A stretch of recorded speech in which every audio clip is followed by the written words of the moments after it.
सरकारी राहत में फर्जीवाड़ा, पीएम किसान सम्मान निधि योजना में बोगस लाभ लेने की आशंका, इनकम टैक्स और कृषि विभाग मिलकर करेंगे जांच। खबर झारखंड से। बारिश से कोल्हान में तबाही, कई सड़कें हुई जलमग्न, फसल बर्बाद। केंद्र की नीतियों का हवाला देते हुए हेमंत सोरेन ने कहा, विपक्ष को एकजुट होकर केंद्र की नीतियों का विरोध करना होगा। झारखंड के 8000 वकीलों के प्रैक्टिस पर लग सकता है ग्रहण। राष्ट्रीय शिक्षा नीति से कॉन्ट्रैक्ट पर पढ़ाने वाले प्रोफेसर का करीब 1.5 गुना हो जाएगा वेतन। देश में नई राष्ट्रीय शिक्षा नीति को लागू करने की दिशा में शिक्षा विभाग के अधिकारी जी जान जुट गए हैं। देश में नई राष्ट्रीय शिक्षा नीति के धरातल पर उतारने के बाद विद्यार्थियों को तो फायदा होगा ही, कॉन्ट्रैक्ट पर पढ़ाने वाले टीचर्स को भी बड़ा लाभ होगा। इसमें प्राइमरी स्कूल से लेकर माध्यमिक एवं +2 के शिक्षकों के साथ साथ कॉलेज एवं विश्वविद्यालय में पढ़ाए जाने वाले प्रोफेसर को भी फायदा होगा। इधर झारखंड के वित्त मंत्री रामेश्वर ओरांव बोले, जिन सड़कों पर भाजपाई रो रहे हैं वह उन्हीं की सरकार में बनी है। झारखंड प्रदेश कांग्रेस कमेटी के अध्यक्ष और राज्य के वित्त मंत्री डॉक्टर रामेश्वर ओरांव ने कहा है कि जिन सड़कों की दुर्दशा पर भाजपा के नेता लगातार रो रहे हैं वह सड़कें भाजपा शासनकाल में ही बनी हुई है। आज सारी जनता के सामने यह खुलासा हो गया कि जिन्होंने कैसी सड़कें बनाई थी और इन सड़कों का 6 महीनों में क्या हाल हो गया। दुष्कर्म के आरोपी सिपाही को भेजा गया जेल, निलंबित कर विभागीय कार्रवाई। जिले के प्रशिक्षु महिला दरोगा के साथ शादी का प्रलोभन देकर यौन शोषण करने के आरोप में गिरफ्तार सिपाही मेराज अंसारी को बुधवार को जेल भेज दिया गया है। दूसरी ओर से एसपी प्रभात कुमार ने मामले में सख्त कार्रवाई करते हुए आरोपी सिपाही मेराज अंसारी को निलंबित कर दिया है। वहीं इसके विरुद्ध विभागीय कार्रवाई शुरू कर दी गई है, जबकि मामले में मांडू थाना प्रभारी राम वृक्ष राम पर भी कार्रवाई के गाज गिरी है। एसपी ने थाना प्रभारी से हटाते हुए लाइन हाजिर कर दिया है। झारखंड सरकार ने इन शर्तों के साथ बाबा बैद्यनाथ और बासुकीनाथ मंदिर में पूजा करने की दी अनुमति। झारखंड में स्थित द्वादश ज्योतिर्लिंग में एक विश्व प्रसिद्ध बाबा बैद्यनाथ एवं बासुकीनाथ के कपाट खुल गए हैं। हेमंत सोरेन की सरकार ने इसका आदेश जारी कर दिया है। इसके साथ ही एक शर्त भी लगा दी है। सरकार ने शर्त लगाई है कि देवघर में सिर्फ देवघर के 200 स्थानीय लोग दर्शन कर पाएंगे, जबकि बासुकीनाथ में दुमका जिला के 160 स्थानीय लोग ही भगवान भोलेनाथ को जलार्पण कर पाएंगे। हर दिन 4 घंटे होंगे बाबा बैद्यनाथ धाम और बासुकीनाथ के दर्शन। डीसी को सरकार ने भेजी चिट्ठी। बाबा बैद्यनाथ और बाबा बासुकीनाथ के दर्शन झारखंड के लोग अब कर सकेंगे। इसके लिए सरकार की तरफ से आपदा प्रबंधन विभाग ने दुमका और देवघर डीसी को अनुमति दे दी है। अनुमति देने के पीछे सुप्रीम कोर्ट के फैसले का हवाला दिया जा रहा है। इधर स्टूडेंट की टीसी रोक रहा है डीएवी कपिल देव आचार्य, नहीं दे रहे हैं जवाब, छात्र परेशान। डीएवी कपिल देव 10वीं बोर्ड की परीक्षा पास किए हुए 50 से अधिक स्टूडेंट का टीसी नहीं दे रही है। टीसी लेने के लिए 50 से अधिक स्टूडेंट और अभिभावक बीते 2 दिनों से स्कूल का चक्कर लगा रहे हैं, पर उन्हें टीसी नहीं दिया जा रहा है। ये 50 से अधिक स्टूडेंट डीएवी कपिल देव के छात्र रहे हैं और 10वीं बोर्ड के रिजल्ट आने के बाद दूसरे स्कूल में नामांकन लेना चाह रहे हैं। धनबाद रेलवे स्टेशन को एयरपोर्ट का लुक दिया जा रहा है। धनबाद चंद्रपुरा लाइन का बदलेगा लुक डीआरएम। वैश्विक महामारी कोरोना संक्रमण काल में धनबाद डीआरएम अनिल कुमार मिश्रा बुधवार को जूम ऐप के माध्यम से वीडियो कर्मियों से जुड़े और धनबाद रेल मंडल के द्वारा किए जा रहे विकास के कार्यों की जानकारी दी। डीआरएम अनिल कुमार मिश्रा ने बताया कि धनबाद रेलवे स्टेशन को एयरपोर्ट का लुक देने एवं एयरपोर्ट जैसी सुविधाओं से सज्जित किया जा रहा है। श्रमिकों के कार्ड जारी होने से पहले ही शुरू हुआ पलायन, काम के लिए दूसरे राज्य जा रहे हैं मजदूर। रोजगार के लिए राज्य से बाहर पलायन करने वाले श्रमिकों को झारखंड लाने में सूबे की सरकार ने महत्वपूर्ण भूमिका निभाई थी, जिसको देश भर में सराहा गया। वहीं श्रम विभाग ने कोरोना काल में लौटे प्रवासी श्रमिकों का पंजीयन कर श्रमिक कार्ड जारी करने का निर्णय लिया था, लेकिन प्राप्त सूचना के अनुसार इस संबंध में विभाग के पास कोई डाटा उपलब्ध नहीं है। कोरोना काल में राज्य लौट प्रवासी मजदूर अब फिर से पलायन करने लगे हैं। हालांकि श्रम विभाग की ओर से प्रवासी मजदूर का पंजीयन के लिए निर्देश भी जारी हुआ था। आत्मनिर्भर भारत योजना रोजगार गिरती अर्थव्यवस्था को लेकर हेमंत सरकार ने केंद्र पर लगाया निशाना। मुख्यमंत्री हेमंत सोरेन ने केंद्र की नीतियों के खिलाफ पूरे विपक्ष को पुरजोर तरीके से आवाज उठाने की वकालत की है। उन्होंने कहा है कि विपक्ष आज थोड़ा कमजोर दिख रहा है, अपनी बातों को वह सही तरीके से नहीं उठा पा रहा है। विपक्ष जब भी बातों को उठाना चाहता है तो मोदी सरकार अपने मैकेनिज्म से इसे परेशान करती है। कभी विधायकों की खरीद फरोख्त के नाम पर तो कभी मंत्रियों को डराकर, ऐसे पूरा विपक्ष मुख्य मुद्दे से भटक जाता है। नर्सिंग छात्रों के हाथ फिर लगी निराशा, रद्द होगी रिम्स में 362 नर्सों के लिए निकली नियुक्ति प्रक्रिया। रिम्स में 362 नर्सों के लिए अप्रैल 2019 में नियुक्ति के लिए आवेदन मांगे गए थे। अब इस प्रक्रिया को 16 महीनों के बाद इन आवेदनों को रद्द करने की तैयारी है। आरक्षण रोस्टर में गड़बड़ी की शिकायत मिलने के बाद स्वास्थ्य मंत्री ने इसकी समीक्षा करने के आदेश दिए हैं। ईडी कोर्ट ने चिटफंड कंपनी के निदेशक को दिया झटका, संपत्ति जब्त करने का आदेश। हजारों लोगों को निवेश एवं बेहतर ब्याज का झांसा देकर लगभग 80 करोड़ से ज्यादा रुपए की ठगी करने के 2 आरोपियों अभिजीत चटर्जी और वासुदेव बास्की को ईडी की विशेष अदालत ने बड़ा झटका लगाया। रांची ईडी की स्पेशल कोर्ट ने कथित chit fund company Prayag infotech high rise limited के दोनों निदेशकों को राहत देने से इनकार करते हुए उनके खिलाफ 83 का नोटिस जारी कर दिया है और आरोपियों के खिलाफ जब्ती की प्रक्रिया शुरू करने का आदेश दिया है। कोरोना के इलाज के लिए निजी अस्पतालों का रेट सरकार ने किया तय, जानिए क्या है हर दिन का चार्ज। झारखंड सरकार के स्वास्थ्य विभाग ने कोविड मरीजों के इलाज में निजी अस्पतालों की मनमानी पर नकेल कस दिया है। विभाग ने कैंपिंग दर निर्धारित कर दिया है, जिसके तहत अब झारखंड के सभी जिलों में 3 कैटेगरी में बांटा गया है। इनमें भी NABH मान्यता प्राप्त अस्पताल और non-NBH अस्पतालों के लिए अलग अलग दर तय की गई है, जिसके तहत अब कोई भी अस्पताल कैटेगरी के अनुसार न्यूनतम 4,000 से अधिकतम 18,000 रुपये प्रतिदिन से अधिक नहीं ले सकेंगे। यह दर निर्धारित करने से पहले स्वास्थ्य विभाग ने निजी हेल्थ केयर प्रोवाइडर्स के साथ बातचीत की थी। स्वास्थ्य विभाग ने पहले ही निर्देश दे रखा है कि जो भी कोविड मरीज आयुष्मान भारत के तहत आते हैं उनका इलाज उसी के तहत करना है। बिहार चुनाव, बीजेपी ने कसी कमर, 29 को नड्डा करेंगे मीटिंग, फर्नांडिस भी हो सकते हैं शामिल। कोरोना वायरस संकट के बीच बिहार में विधानसभा चुनाव की हलचल भी बढ़ने लगी है। नवंबर महीने में राज्य में विधानसभा चुनाव कराए जा सकते हैं। इस बीच 29 अगस्त को भारतीय जनता पार्टी के अध्यक्ष JP नड्डा ने राज्य के सभी सांसदों के साथ अहम बैठक बुलाई है। भाजपा मुख्यालय में होने वाली इस बैठक में बिहार से आने वाले भाजपा के लोकसभा और राज्यसभा सांसद शामिल होंगे। इसके साथ ही बिहार के प्रभारी भूपेंद्र यादव और महाराष्ट्र के पूर्व मुख्यमंत्री देवेंद्र फडणवीस के भी बैठक में शामिल होने की संभावना है। गौरतलब है कि इस वक्त बिहार में सुशांत सिंह राजपूत की मौत का मामला काफी गर्म है। लगातार बिहार सरकार के मंत्री, बिहार बीजेपी के नेता इस मामले पर बयानबाजी भी कर रहे हैं। ऐसे में देवेंद्र फडणवीस का बैठक में शामिल होना भाजपा की आगे की रणनीति साफ कर सकता है। बता दें कि बीते दिनों चुनाव आयोग की ओर से राज्य में होने वाले विधानसभा चुनाव के लिए भी गाइडलाइंस जारी कर दी गई थी, जिसके बाद ये साफ संकेत मिलने लगे थे कि इस बार भी चुनाव वक्त पर ही होंगे। बिहार चुनाव से पहले एक्शन, 10 IAS और 97 DSP का तबादला।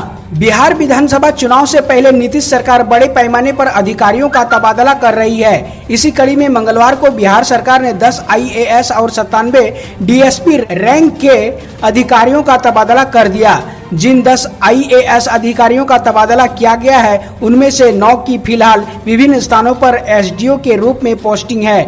जिन 9 स्थानों पर इन SDO के रैंक के अधिकारियों का तबादला हुआ है उनमें पटना सदर, छपरा सदर, दानापुर, शिवहर, हिलसा, सीतामढ़ी, फारिबगंज, बगहा और बखरी शामिल हैं। बिना बाढ़ के डूबा दिल्ली का ये गांव, प्राकृतिक नहीं प्रशासनिक आपदा के आगे बेबस हुए लोग। राष्ट्रीय राजधानी दिल्ली का एक गांव बिना बाढ़ के ही डूब गया है। यहाँ के लोग प्राकृतिक नहीं बल्कि प्रशासनिक आपदा के शिकार हुए हैं। अपने विकास पर इतराने वाली राजधानी से आई ये तस्वीर गांव रावत की है, जहां 700 एकड़ से ज्यादा जमीन पूरी तरह से जलमग्न हो गई है। हालात ये है कि खेतों में भी 8-8 फुट तक पानी जमा हो गया है, जिससे किसान कि धान की फसल बर्बाद होना लगभग तय है। आपको बता दें कि धान की फसल लगाने के लिए किसान को 18 से 20 हजार प्रति एकड़ के हिसाब से खर्च करना पड़ता है, लेकिन इस बार किसानों का ये सारा पैसा बर्बाद हो गया है और इसके ऊपर कर्ज का पहाड़ खड़ा हो गया है। बाढ़ ने इसके सभी अरमानों पर पानी फेर दिया है। रावता गांव की सड़कें पानी में डूबी हुई है, जिससे लोगों को काफी परेशानी का सामना करना पड़ रहा है। आपदा बना अवसर तो खंडहर भी बोल उठा, वाह गुरुजी, जूनियर स्कूल को बना दिया कॉन्वेंट जैसा। वैश्विक महामारी कोरोना कोविड-19 के चलते जहां बंद स्कूलों में शिक्षक कोई काम नहीं होने का हवाला देकर जाने से कतराते रहे, तो वहीं कुछ शिक्षकों ने विपरीत हालात में भी कमाल कर दिखाया। ऐसे ही हालात में घोसी शिक्षा क्षेत्र के इटोरा डोरीपुर गांव में बने उच्च प्राथमिक विद्यालय के प्रधानाध्यापक की कमान जब बीते 31 मार्च को आदर्श शिक्षक रूपेश पांडे के हाथ में मिली, तो उन्होंने आपदा को ऐसा अवसर बनाया कि उसके विद्यालय की खंडहर इमारत भी चंद दिनों में ही बोल उठी, वाह गुरुजी। पिछड़े क्षेत्र में स्थित इटोरा डोरीपुर जूनियर का शरारती तत्व ने ऐसा हाल किया था कि खिड़कियां तो खिड़कियां, फर्श भी ईंट की सलामत नहीं थी। अनलॉक शुरू होते ही प्रधानाध्यापक ने अपने प्रयासों से ऐसा कार्यकल्प किया कि गांव में उसी विद्यालय को अब कॉन्वेंट से भी ज्यादा सम्मान से देखा जा रहा है। आलम यह है कि कॉन्वेंट के बच्चे अब इस सरकारी उच्च प्राथमिक स्कूल में प्रवेश को बेताब हैं। लगभग एक दशक पहले उच्च प्राथमिक विद्यालय इटोरा डोरीपुर का निर्माण हुआ था। कर्ज की स्थगित किस्तों पर ब्याज माफी के बारे में एससी ने केंद्र से मांगा जवाब। सुप्रीम कोर्ट ने बुधवार को कोविड-19 महामारी को देखते हुए कर्ज की किस्तों को स्थगित किए जाने के दौरान ब्याज पर लिए जाने वाले ब्याज को माफ करने के मुद्दे पर केंद्र सरकार की कथित निष्क्रियता को संज्ञान में लिया और निर्देश दिया कि वह 1 सप्ताह के भीतर इस बारे में अपना रुख स्पष्ट करें। न्यायमूर्ति अशोक कुमार की अध्यक्षता वाली पीठ ने कहा कि केंद्र ने इस मुद्दे पर अपना रुख स्पष्ट नहीं किया है, जबकि आपदा प्रबंधन अधिनियम के तहत उसके पास पर्याप्त शक्तियां थी और वह आरबीआई के पीछे छिप रही है। इस पर सॉलिसिटर जनरल तुषार मेहता ने जवाब दाखिल करने के लिए 1 सप्ताह का समय मांगा, जिसे शीर्ष अदालत ने स्वीकार कर लिया। मेहता ने कहा, हम आरबीआई के साथ मिलकर काम कर रहे हैं। पीठ ने सॉलिसिटर जनरल से कहा कि वे आपदा प्रबंधन अधिनियम पर रुख स्पष्ट करें और यह बताएं कि क्या मौजूदा ब्याज पर अतिरिक्त ब्याज लिया जा सकता है। पीठ में न्यायमूर्ति और सुभाष रेड्डी और न्यायमूर्ति एम.आर. शाह भी शामिल है। सरकारी बैंक ऑफ बड़ौदा के ग्राहकों के लिए बड़ी खबर, बदल दिए नियम। सार्वजनिक क्षेत्र के बैंक ऑफ बड़ौदा ने अपने नए ग्राहक के लिए कर्ज पर रिस्क प्रीमियम में बढ़ोतरी कर दी है। सीधे शब्दों में समझे तो अब बैंक ऑफ बड़ौदा से कर्ज लेना महंगा पड़ेगा। यही नहीं, बैंक ने अपनी कर्ज देने की पॉलिसी भी सख्त कर दी है। बैंक ने कर्ज देने की शर्तों में अच्छे क्रेडिट स्कोर को भी शामिल कर लिया है। नई पॉलिसी के मुताबिक बैंक कम क्रेडिट स्कोर वाले ग्राहकों से ज्यादा रिस्क प्रीमियम वसूल करेगा। Bank Baroda repo linked lending rate के नाम से कम ब्याज दरों पर होम लोन उपलब्ध कराता है। इसके तहत बैंक के सिबिल स्कोर 726 या ज्यादा वाले ग्राहकों को सबसे कम दर पर होम लोन देता था। जुलाई 2020 में बैंक का BRLLR 6.85% था। अगस्त 2020 से बैंक ने इस दर पर होम लोन के लिए सिबिल स्कोर 775 या ज्यादा होना अनिवार्य कर दिया। इस समय बैंक का BRLLR 7% है। बैंक का मानना है कि अच्छे क्रेडिट स्कोर वाले ग्राहकों को लोन देना सबसे अच्छा रहता है। डिलेड जीएसटी पेमेंट 1 सितंबर से लागू होगा नया नियम। सूद टैक्स देनदारी पर लिया जाएगा ब्याज। सरकार ने कहा है कि वस्तु एवं सेवा कर के भुगतान में देरी की स्थिति में 1 सितंबर से सकल टैक्स देनदारी के बजाय सूद टैक्स देनदारी पर ब्याज वसूला जाएगा। इस साल की शुरुआती में उद्योग ने जीएसटी भुगतान में देरी पर लगभग 46,000 करोड़ रुपए के बकाया ब्याज की वसूली के निर्देश पर चिंता जताई है। यह ब्याज सकल कर देनदारी पर लगाया गया था।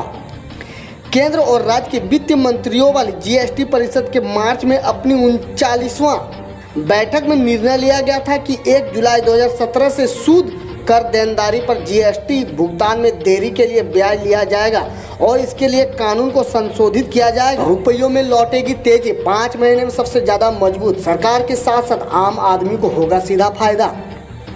दुनिया भर की सबसे बड़ी अर्थव्यवस्था अमेरिका की करेंसी डॉलर के मुकाबले भारतीय रुपये में जोरदार तेजी आई है।